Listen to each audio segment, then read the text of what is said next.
అవును తండ్రి, అటువంటి నీ వాక్యం ద్వారా మా అందరితో కూడా మీరు మాట్లాడండి. మీరు మాత్రమే మహిమను పొందండి, మీరు మాత్రమే ఘనతను పొందండి. ప్రభువానికి స్తోత్రాలు. ప్రతినిత్యం మాట్లాడేదేవా ఈ సమయంలోనైనా మీరు మా అందరితో కూడా మాట్లాడమని, మహిమను పొందమని, సమస్త మహిమ ఘనత ప్రభావానికి ఆరోపిస్తూ యేసయ్య నామమున ప్రార్థించి వేడుకుంటున్నాము తండ్రి. ఆమేన్, ఆమేన్. దేవుని వాక్యాలను వెళదాం. మనందరూ పరిశుద్ధ గ్రంథాలు దయచేసి కూడా మీ చేతుల్లో ఉన్న పరిశుద్ధ గ్రంథాలు తెరవండి. ప్రకటన గ్రంథము 3వ అధ్యాయము, ప్రకటన గ్రంథం 3వ అధ్యాయము 7వ వాక్యాన్ని మనం చదువుకుందాం. ఫిలదెల్ఫియాలో ఉన్న సంఘపు దూతకు ఇలాగు రాయుము, దావీదు తాళపు చెవి కలిగి ఎవడును వేయలేకుండా తీయవాడును, ఎవడును తీయలేకుండా వేయువాడును అయిన సత్య స్వరూపియకు పరిశుద్ధుడు చేతు సంగతులేవనగా, నీ క్రియలను నేనెరుగుదును, నీకున్న శక్తి కొంచెమై ఉండినాను, నీవు నా వాక్యమును గైకొని నా నామమును ఎరుగుననలేదు. ఇదిగో తలుపుని ఎదురు తీసి ఉంచున్నాను, దానిని ఎవడును వేయలేడు. ఈసారి ప్రతి ఒక్కరు కూడా చల్లిగా దేవుడి వాక్యాన్ని ఆలోచిద్దాం. ఇక్కడ యేసు ప్రభు శిష్యుల్లో ఒక శిష్యుడైన యోహాను గారు ద్వారా 7 సంఘాలకు నీవు ఈ మాటలు రాయాలి అని చెప్పినప్పుడు, ఈ యొక్క 6వ సంఘమైన ఫిలదెల్ఫియా అనే సంఘపు దూతకు ఇలాగు రాయి అని చెప్తా ఉన్నారు. అసలు ఫిలదెల్ఫియా అంటే ఏంటి? ఇది ఒక గ్రీకు పదం. ఫిలదెల్ఫియా సంఘం జాగ్రత్తగా వినాలి. మన ఆత్మీయ జీవితానికి ఎంతో అవసరమైన వాక్యం, మన విశ్వాస జీవితానికి ఎంతైనా అవసరమైన వాక్యం, దేవుని బిడ్డలుగా మనకు ఎంతైనా అవసరమైన వాక్యం. ఒక సంఘము ఏ రీతిగా ఉందో, ఆ సంఘం యొక్క లక్షణాలు, ఆ సంఘం యొక్క క్రియలు, ఆ సంఘము ఎటువంటి స్థితిలో ఉందో, రెండవదిగా ఆ సంఘానికి దేవుడు ఎటువంటి వాగ్దానాలు చేశాడో అన్ని కూడా ఈ యొక్క మాటల్లో, ఈ యొక్క సంఘంలో మనకు కనబడతాయి. అక్కడ చెప్తున్న మాట చూద్దాం. 7వ వాక్యంలో రాయబడిన మాట, ఫిలదెల్ఫియాలో ఉన్న సంఘపు దూతకు ఇలాగు రాయము. ఫిలదెల్ఫియా అనే మాటకు అర్థం, ఫిలదెల్ఫియా అనే మాటకు అర్థం ఏంటంటే సోదర ప్రేమ కలిగిన సంఘం, సహోదర ప్రేమ కలిగిన సంఘం. అంటే ఆ సంఘంలో ఏముంది? ప్రేమ ఉంది. ఏ ప్రేమ? లోకానుసారమైన ప్రేమ కాదు. ఈ లోకానుసారమైన ప్రేమ పాపముతో కూడినది. అయితే ఈ సంఘము ప్రేమతో నింపబడింది. ఇది ఏ ప్రేమ అంటే ఆత్మీయమైన ప్రేమ. ఫిలదెల్ఫియా ఆ సంఘము పేరే సహోదర ప్రేమ కలిగిన సంఘం. ఫిలదెల్ఫియాలో ఉన్న సంఘపు దూతకు నీవు నాకు రాయి. ఆ సంఘంలో ప్రేమ ఎక్కువగా ఉన్నది. సహోదరులు ఒకరి ఎడల ఒకరు ఆప్యాయత కలిగి ఉన్నారు. ఒకరి కొరకు ఒకరు ప్రార్థన చేసుకుంటున్నారు. ఒకరి యొక్క క్షేమాల కొరకు ఒకరు ప్రార్థించుకుంటూ, ఒకరికి ఒకరు సహాయం చేసుకుంటూ, వారు సంఘములో ఒక ద్రాక్షవల్లి వలె, ఒలీవ చెట్టు వలె వారు ఉన్నట్లుగా బైబిల్ గ్రంథంలో మనకు కనబడుతుంది. అయితే ఆ సంఘములకు నువ్వు ఒక మాటలు రాయి. ఈ రీతిగా నువ్వు చెప్పు.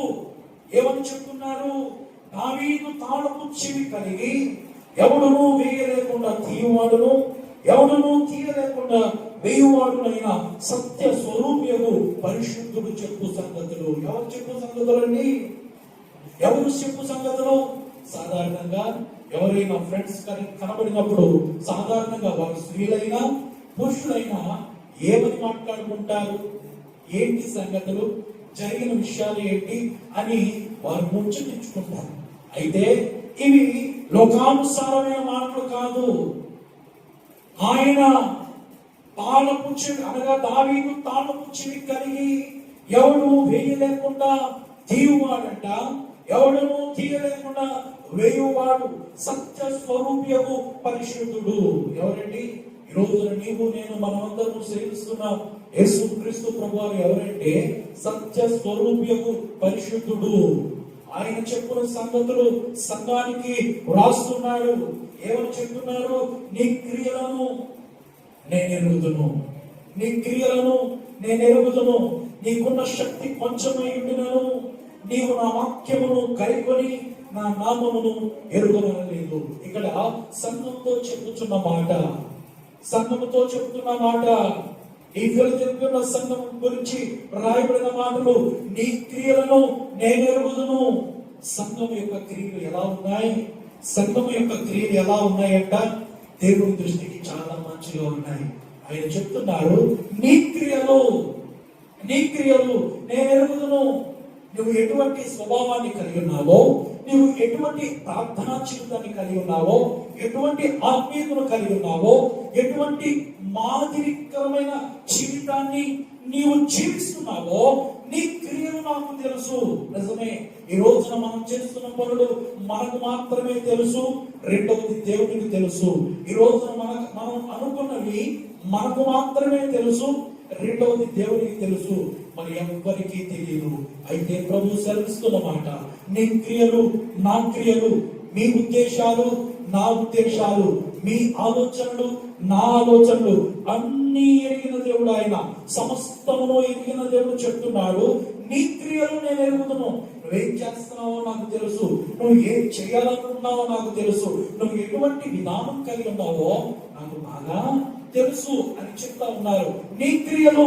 ఈ రోజు వాక్యం వింటున్న దైవ జనాంగమా, మనం గమనించాల్సిన విషయం, ఆనాడు ఫిలదెల్ఫియాలో ఉన్న సంఘం అంటే అర్థము సహోదర ప్రేమ కలిగిన సంఘం. సంఘములో ప్రేమ ఉండాలి. ఇది ఏ ప్రేమ? దేవుని ప్రేమ ఉండాలి. ఒకరికొకరు ఆత్మీయ పలకరింపు ఉండాలి. ఒకరికొకరు గౌరవం ఇచ్చిపుచ్చుకోవాలి. ఒకరికొకరు ప్రేమతో పలకరించుకోవాలి. ఒకరికొకరు ప్రేమతో ప్రార్థన చేసుకునే వారుగా ఉండాలి. సహోదర ప్రేమ కలిగిన సంఘం ఫిలదెల్ఫియా సంఘం.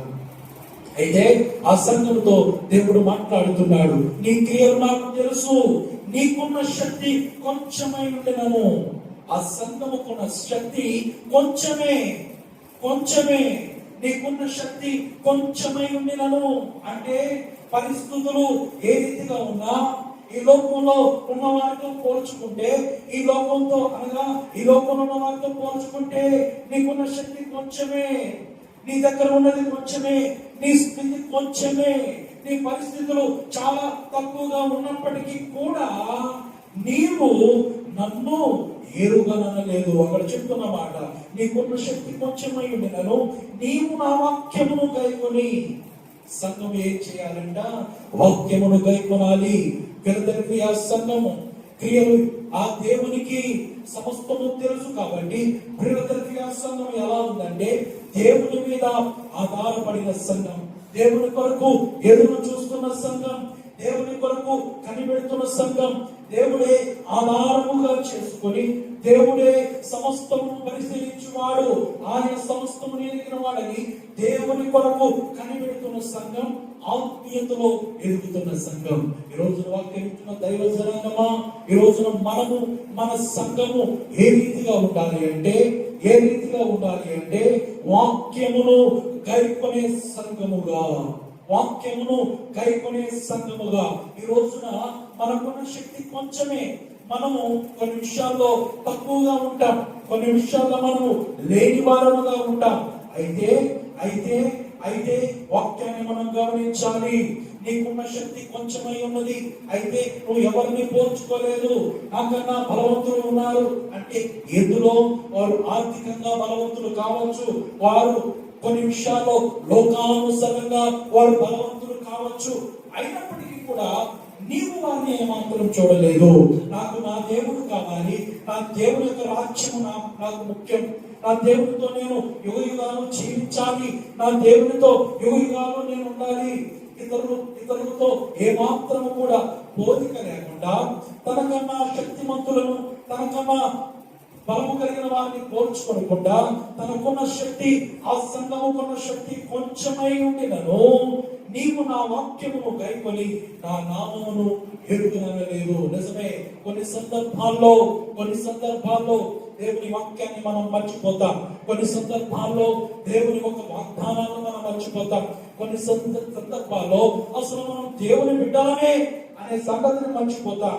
చాలా మంది అలా ప్రవర్తిస్తూ ఉంటారు. అయితే ఈ రోజు వాక్యం ఇచ్చిన దైవ జనాంగమా, ఇతరులను పోల్చుకొని, ఇతరుల భక్తి జీవితాన్ని పోల్చుకొని మన భక్తి జీవితాన్ని పాడు చేసుకోవడానికి వీల్లేదు.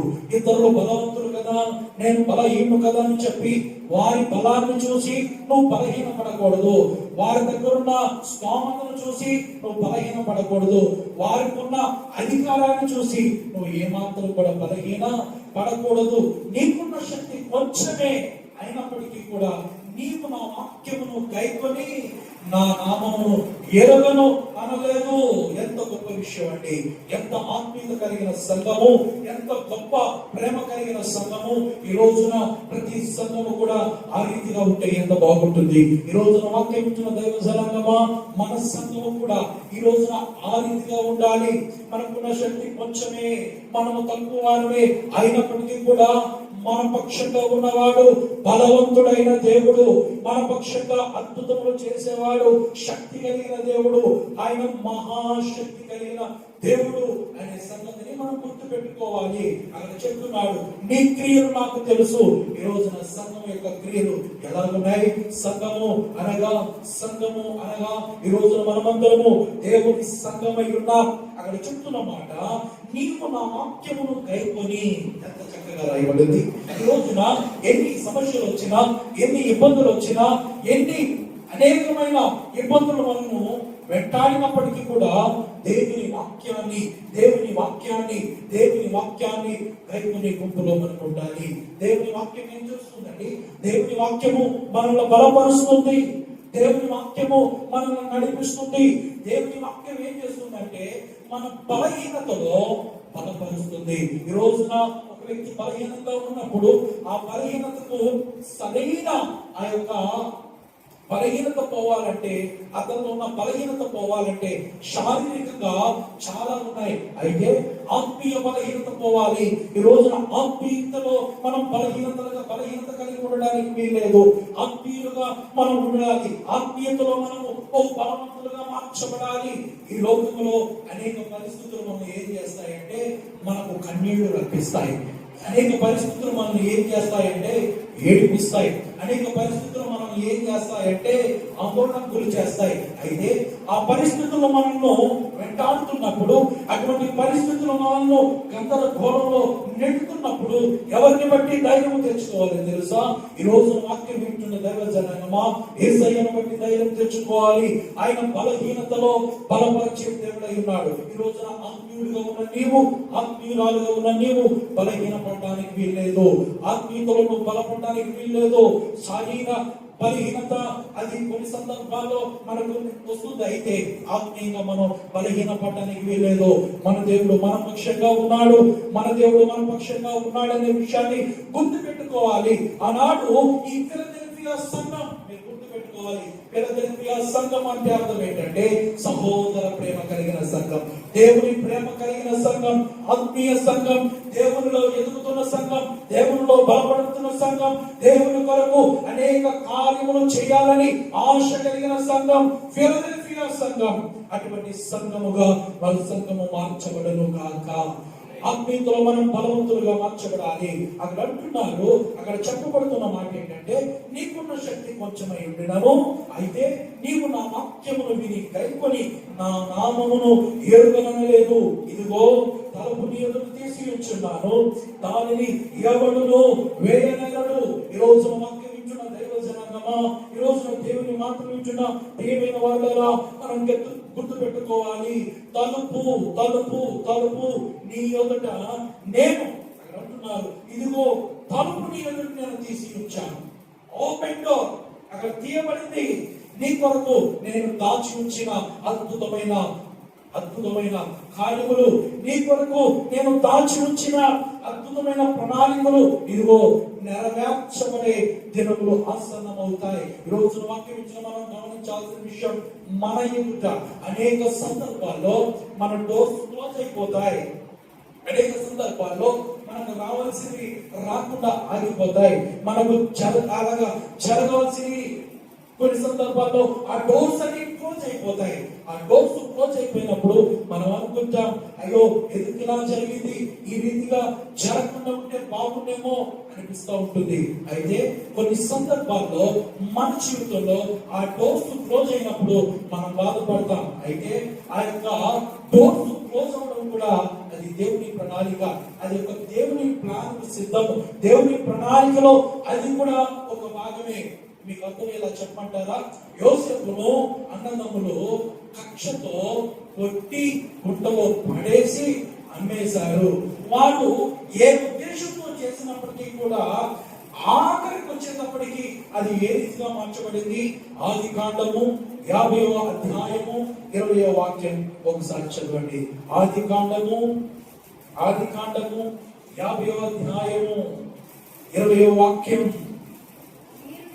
మీరు నాకు కీడు చేయనుద్దేశించిరి గాని నేటి దినమున జరుగుచున్నట్టు అనగా బహు ప్రజలను బ్రతికించున్నట్లుగా అది మేలుకే దేవుడు ఉద్దేశించాడు. ఈ రోజున వాక్యం ఇచ్చిన దైవ జనాంగమా, కొన్ని సందర్భాల్లో మనకు ఆటంకాలు, కొన్ని సందర్భాల్లో కొన్ని ప్రతికూల పరిస్థితులు, కొన్ని సందర్భాల్లో ఎందుకు ఇలా జరిగింది అన్నాడు. యోసేపు కూడా బాధపడిపోయాడు. నా సొంత వారే కదా, ఎందుకు ఇలా చేశారనుకున్నాడు. కానీ అది కూడా ఒక దేవుని ప్రణాళిక. ఇక్కడ చెప్తున్నాడు, ఇదిగో మీరు నాకు కీడు చేయాలనుకున్నారు, అయితే నేటి దినమున మీరు నాకు కీడు చేయను ఉద్దేశించేది కానీ నేటి దినమున జరుగుచున్నట్టు అనగా బహు ప్రజలను బ్రతికించున్నట్లుగా.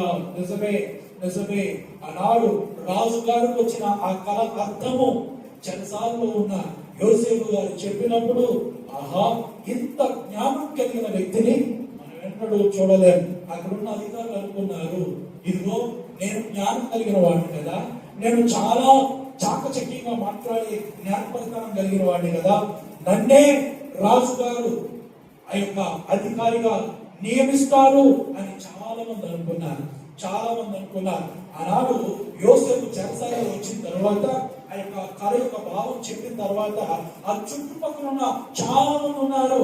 ఇతను కలగర్థమైతే చెప్పాడు కానీ రాజు గారు ఆ యొక్క ధాన్యాన్ని సేకరించే ఒక అధికారిగా, ఒక ఈ ప్రపంచంలో ఉన్న ప్రజలందరూ మన దగ్గరే ఆయా ఆహారం కొనడానికి నా దగ్గరికి వస్తారు కాబట్టి నన్నే నియమిస్తారు అని చాలా మంది అనుకున్నారు, చాలా మంది ఆశపడ్డారు. అయితే దేవుని ప్రణాళిక వేరు, దేవుని ఉద్దేశం వేరు, దేవుని యొక్క చిత్తము వేరు. ఈ రోజు వాక్యించిన దైవ జనాంగమా, కొన్ని సందర్భాల్లో కొన్ని డోర్స్ మన క్లోజ్ అయిపోయినట్టుగా కనపడతాయి, కానీ నా ప్రభు వారు అవి త్వరలోనే తెరచును కాక. చెప్పండి, చేతులు చెప్పండి. ఏమంటున్నాడు యోసేపు?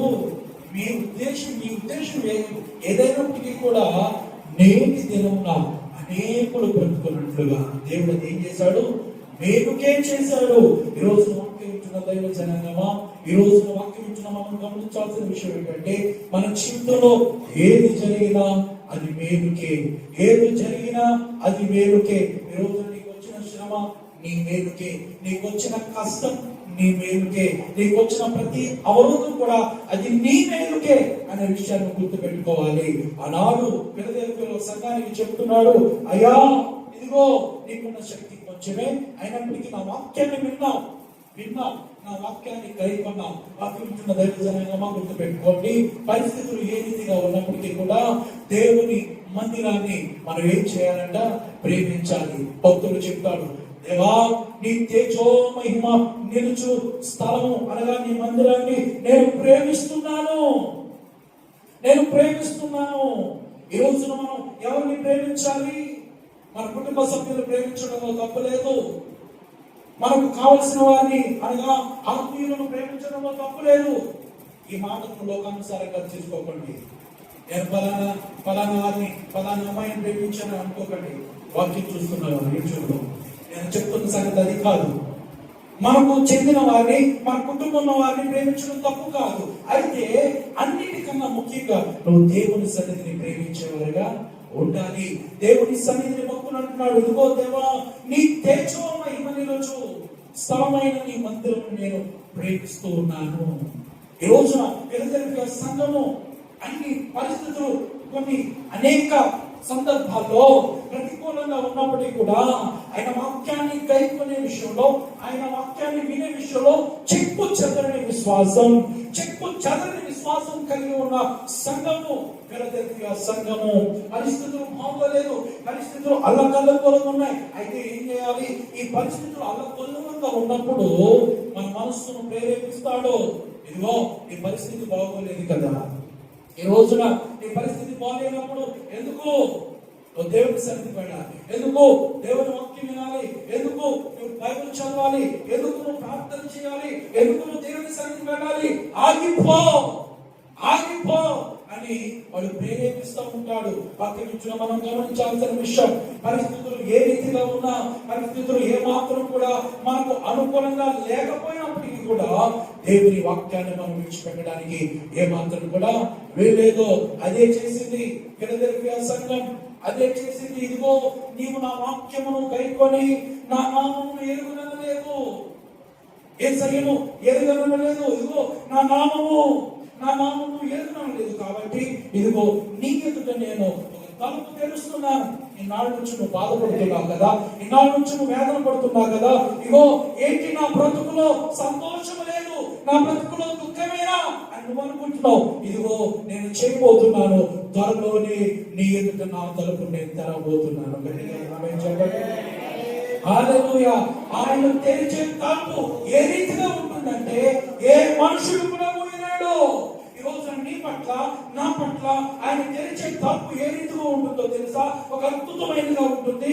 ఏ మనుషుడు కూడా నేను నాశనం చేయలేడు, ఏ మనుషుడు కూడా నేను పాడు చేయలేడు, ఏ మనుషుడు కూడా నీ యొక్క ఆత్మీయ జీవితాన్ని, నీ కుటుంబ జీవితానికి దరిదాపుల్లో కూడా రాకుండా నా దేవుడు కంచె వేయును గాక. గట్టిగా చెప్పండి ఆమేన్. అటువంటి ఉన్నతమైన లక్షణాలు కలిగిన సంఘం ఫిలదెల్ఫియా సంఘం. ఆ సంఘానికి 3 వాగ్దానాలు చేయబడ్డాయి. అవి కూడా నేను చెప్తాను చూడండి.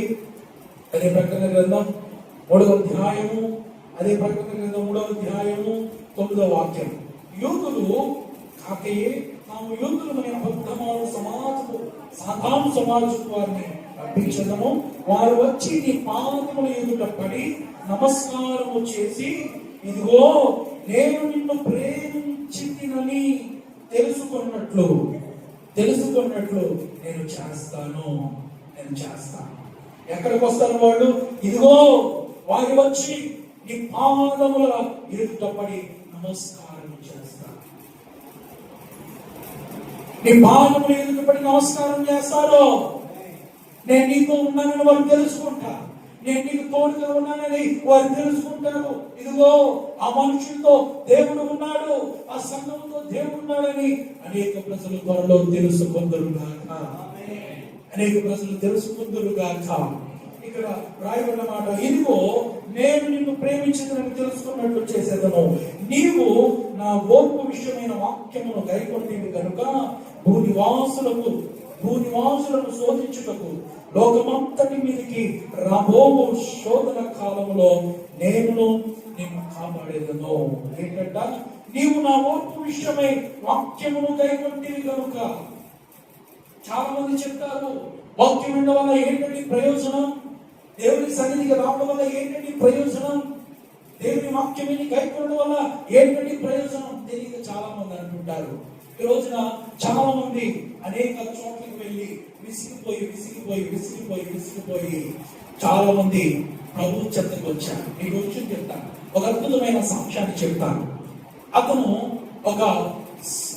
అతని పేరు సాధు సుందర్ సింగ్. వారు చాలా ఉన్నతమైన కుటుంబంలో పుట్టిన వారు. అతను చాలా ఉన్నతమైన కుటుంబంలో పుట్టిన వారు. అయితే వారికి దేవుని వాక్యం మీద కానీ వాస్తవానికి ఈ సాధు సుందర్ సింగ్ అనే వ్యక్తిని తల్లిదండ్రులు చాలా బాగా పెంచారు. వారికి సంబంధించిన లేఖనాల్లో ప్రవీణులుగా చేశారు. అనేక గ్రంథాలు ఇంచుమించు 7 సంవత్సరాల వయసు వచ్చేటప్పటికే మంచిగా అనేక విషయాలు చెప్పడం నేర్చుకున్నాడు. అయితే కాలక్రమేణా కొన్ని సందర్భాల్లో ఏం చేశాడంటే, దేవుని కుటాలు జరుగుతున్నప్పుడు, దేవుని సభలు జరుగుతున్నప్పుడు అక్కడికి వెళ్ళి ఈ సాధు సుందర్ సింగ్ అనే వ్యక్తి ఒక కుటాడు ఏం చేసేవాడంట, ఆ యొక్క సభలు జరుగుతుంటే లేదా ఆ కూటమి జరుగుతుంటే అక్కడున్న వారందరినీ కూడా చల్లాచదురు చేసేసి ఆ బల్లను తోసేసి బైబిల్ను చింపేసి తన కోపం తీరక ఏం చేశాడంటే, ఒకసారి ఈ బైబిల్ పట్టుకొని ఒక్కొక్క పేజీ చింపడం, అగ్నిలో వేయడం, చింపడం.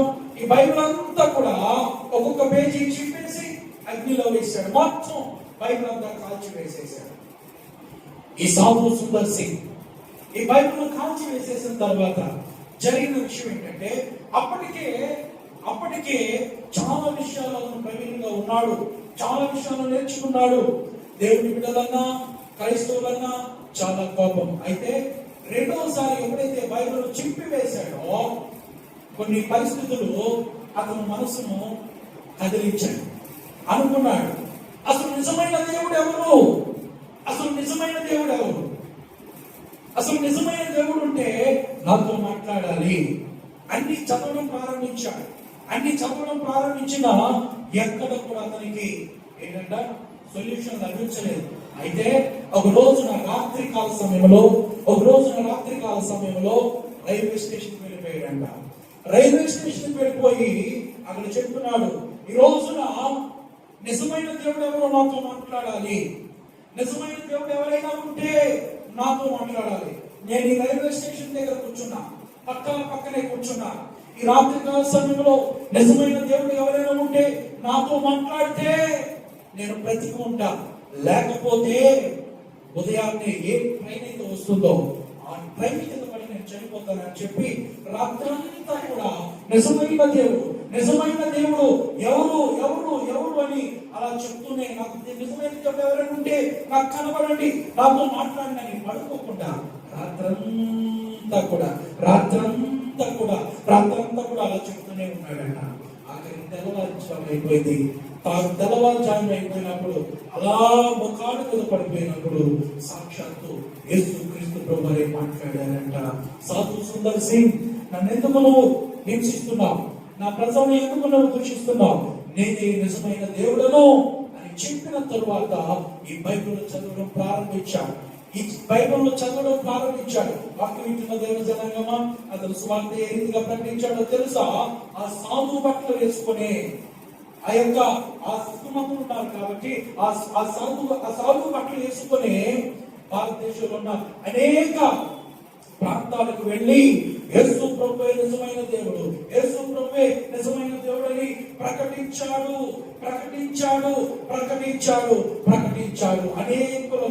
అనేకులకు ఒక మార్గదర్శిగా మార్చబడ్డాడు. ఈ రోజు వాక్యం వింటున్న దైవ జనాంగమా, మనం గుర్తు పెట్టుకోవాల్సిన విషయం ఏంటో తెలుసా? ఈ రోజు వాక్యం వినడం వల్ల ఏంటి ప్రయోజనము? చాలా మంది అనుకుంటారు నిజమైన దేవుడు ఎవరో అనుకున్నాడు సాధు సుందర్ సింగ్ గారు. అయితే యేసు ప్రభువే సాక్షాత్తు మాట్లాడిన తర్వాత ఆయనే నిజమైన దేవుడు అని తెలుసుకున్నాడు. ఈ రోజున చాలా మంది అనుకుంటారు నిజమైన దేవుడు ఎవరు? నీతో మాట్లాడేవాడే నిజమైన దేవుడు, నేను శోధన నుంచి తప్పించేవాడే నిజమైన దేవుడు, నీ కన్నీటిని తుడిచేవాడే నిజమైన దేవుడు, నిన్ను పరలోకానికి చేర్చేవాడే నిజమైన దేవుడు. ఆ నిజమైన దేవుడు పేరే యేసు క్రీస్తు ప్రభువారు. గట్టిగా చెప్పండి బట్టి మనం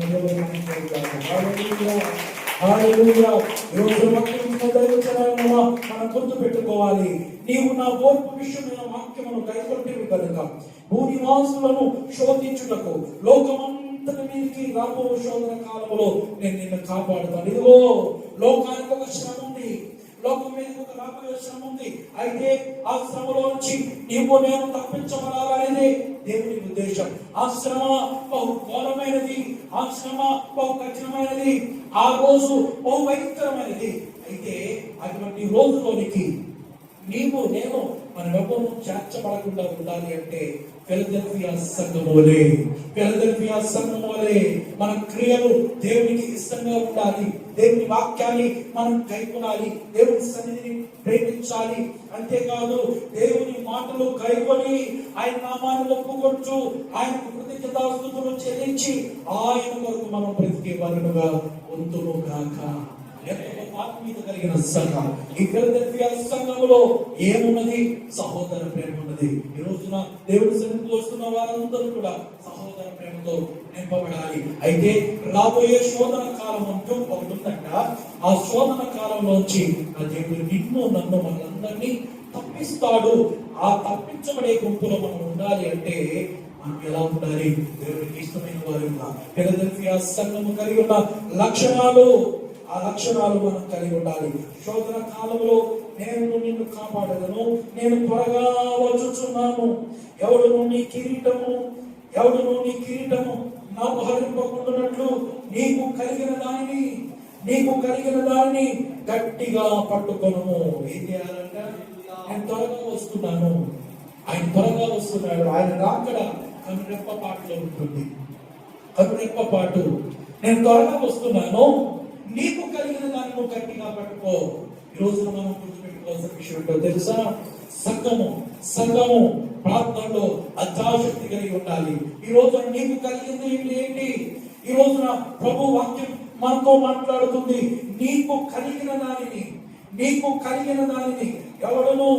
ఎవడను నీ కిరీటమును అపహరింపకుండానట్లు నీకు కలిగిన దాన్ని గట్టిగా పట్టుకో. కిరీటము ఎవడు నీ కిరీటము అపహరింపకున్నట్లు ఈ రోజున నీకొక కిరీటం, నాకొక కిరీటం. దైవ పిల్లలమైన మనం అందరికీ కూడా కిరీటాలు అనేవి ఉన్నాయి అనేది గుర్తు పెట్టుకోవాలి. ఆ పరలోక రాజ్యంలో అనేక కిరీటాలు ఉన్నాయి. అయితే అది ఎవరు కూడా అపహరింపకుండా ఉండాలి అంటే నీకున్న దాన్ని గట్టిగా పట్టుకోవాలి. గట్టిగా పట్టుకోవడం అంటే మనకు బాగా తెలుసు. కొన్ని విషయాల్లో మనం చాలా గట్టిగా ఉంటాం. గట్టిగా పట్టుకుంటే ఏం జరుగుతుంది? అది మన చేతుల్లో వచ్చిపోకుండా ఉంటుంది. గట్టిగా ఎందుకు పట్టుకుంటాం? ఒక బండి నడుపుతూ బండి హ్యాండిల్ని గట్టిగా పట్టుకోవాలి. ఎందుకు? మనం పడిపోకుండా. ఒక కారు నడుపుతున్నప్పుడు ఆ స్టీరింగ్ గట్టిగా పట్టుకొని నడపాలి. ఎందుకు? అది అటు ఇటు వెళ్ళిపోకుండా. అలాగే మన ఆత్మీయ జీవితం కూడా దేవుడిలో ఫలవంతంగా ఒక ఉన్నతమైన స్థితిలో ఉండాలి అంటే నీకు కలిగిన ప్రార్థనా జీవితాన్ని, నీకు కలిగిన ఆత్మీయతను, నువ్వు కలిగిన విశ్వాసాన్ని నువ్వు గట్టిగా పట్టుకోవాలి. ఒకవేళ నువ్వు గట్టిగా పట్టుకోకపోతే నీ చేతుల్లోంచి పట్టుకెళ్ళిపోయేవాడు పక్కనే ఉన్నాడు. వాడి పేరు అపవాది. వాడు ఎప్పుడు కాచుకొని ఉంటాడు.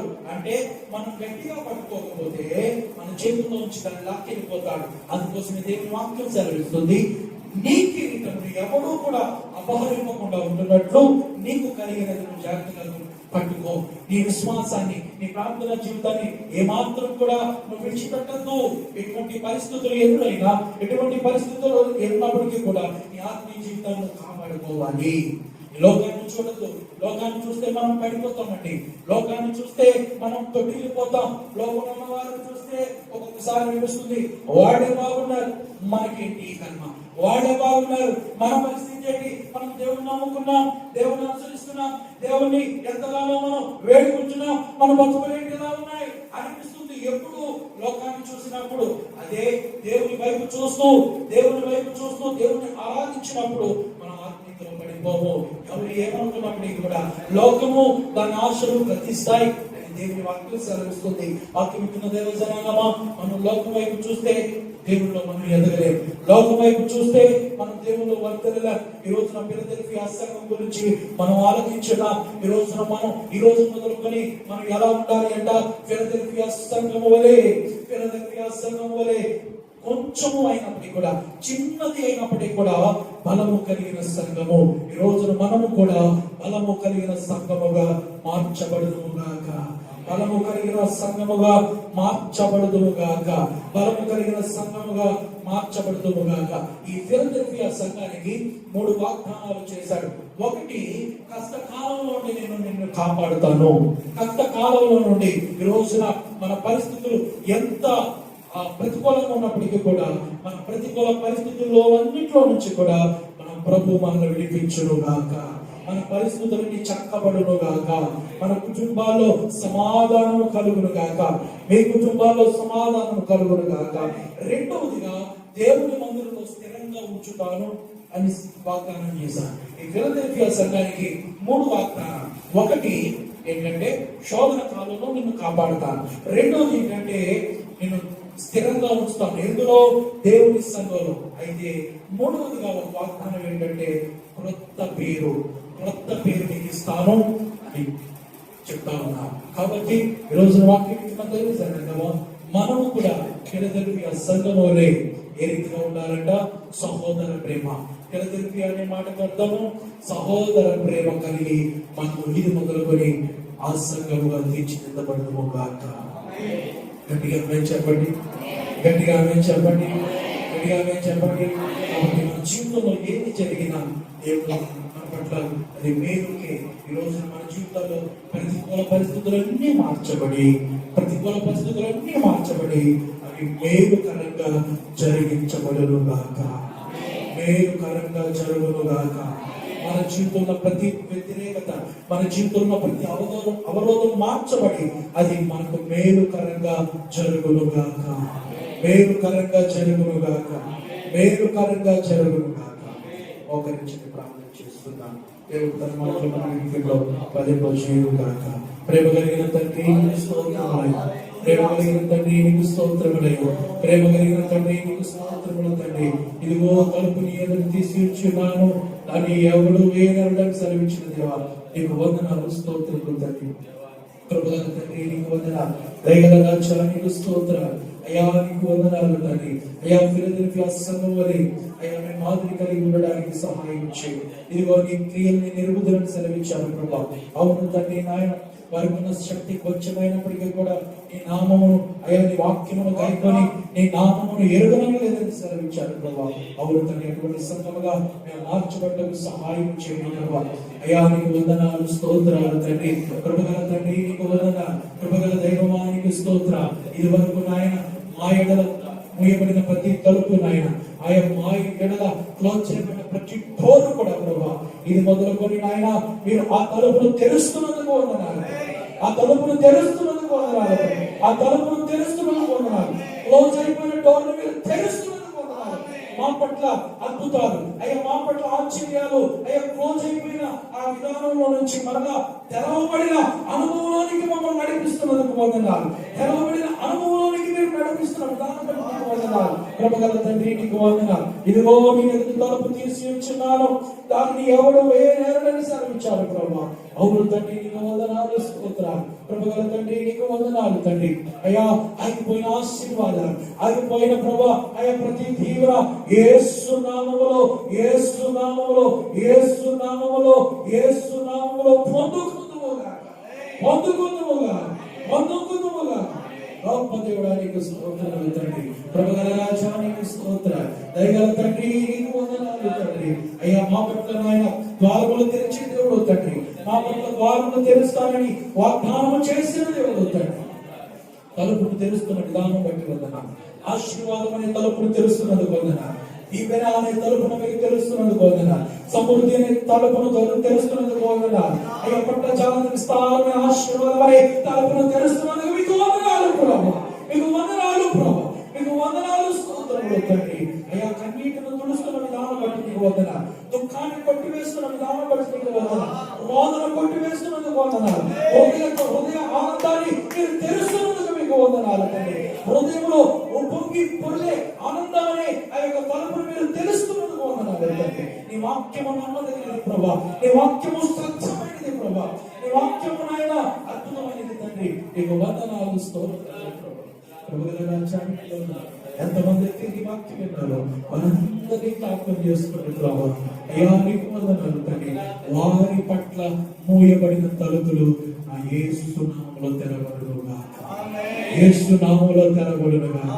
నీ కన్నీరు దేవుడు కొట్టివేయునుగా, నీ హృదయ దుఃఖం నా దేవుడు కొట్టివేయునుగా, నీ హృదయంలో వేదన దేవుడు కొట్టివేయునుగా, నీ హృదయం నిండా సంతోషం నింపబడునుగాక, నీ హృదయం నిండా సంతోషం నింపబడునుగాక. నువ్వు గంతులేసి అద్భుత కార్యాలు నా దేవుడు నీ పట్ల జరిగించునుగాక, జరిగించునుగాక, జరిగించునుగాక. అద్భుతకరమైన మాత్రమే మహిమలు. అయ్యా ఎంతమంది అయితే ఈ రోజున నాయన హృదయ దుఃఖంతో ఉన్నారు ప్రభా, ఆ దుఃఖం నాయన పట్టి వేసి వారి పట్ల మీరు తలుపులు తెరిచిన విధానం బట్టి అందరూ స్తోత్రం చెప్తాం. స్తోత్ర స్తోత్ర స్తోత్ర స్తోత్ర స్తోత్రం స్తోత్రం తండ్రి. ఏ మహిమను పొందమని ఘనతను వహించమని సమస్త మహిమ ఘనత ప్రభావాలు నీకే ఆరోపిస్తూ యేసయ్య నామమున పేరిట ప్రార్థించి వేడుకొంచున్నాను. ఆమేన్ ఆమేన్ ఆమేన్ ఆమేన్.